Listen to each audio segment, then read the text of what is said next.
Bapa dan Putra dan Roh Kudus. Amin.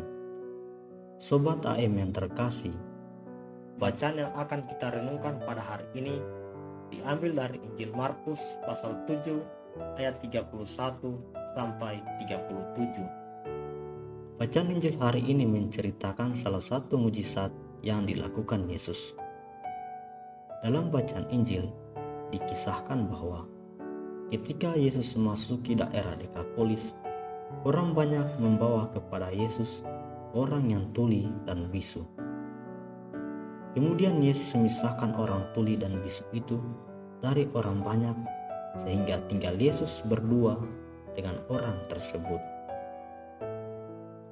Setelah itu, Yesus melakukan mujizat. Yesus menyembuhkan orang itu sehingga ia bisa mendengar dan berbicara. Semua orang yang menyaksikan mujizat Yesus takjub, terlebih khusus orang yang mendapatkan penyembuhan. Orang-orang yang menyaksikan mujizat Yesus pun menceritakannya kepada setiap orang yang dijumpai. Sobat AM yang terkasih, bacaan Injil hari ini mengajak kita untuk merenungkan pengalaman perjumpaan kita dengan Allah dalam kehidupan sehari-hari. Sebagai umat beriman, kita pasti memiliki pengalaman akan Allah dalam hidup kita. Pengalaman itu ada yang bersifat pribadi dan ada yang bersifat bersama. Kita mengalami perjumpaan dengan Allah secara pribadi maupun bersama orang lain. Orang bisu dan tuli dalam bacaan Injil mengalami pengalaman pribadi bersama dengan Allah. Pengalaman dipisahkan dari orang banyak dan mujizat yang dialaminya adalah pengalaman pribadi orang buta dan tuli tersebut. Kita juga pasti punya pengalaman bersama Allah.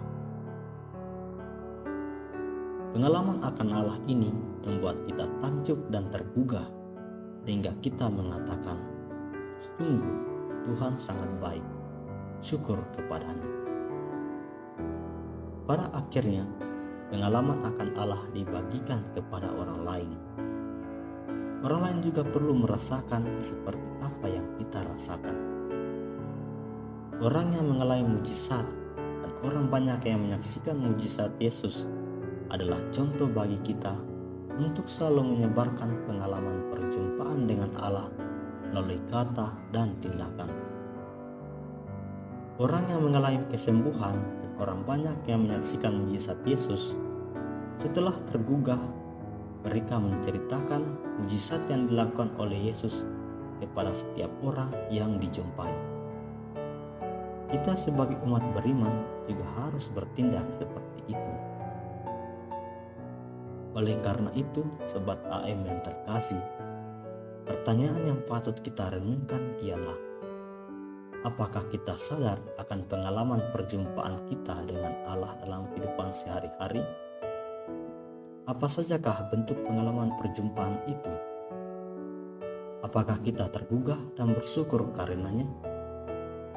Dan apa yang kita lakukan setelah mengalami perjumpaan dengan Allah?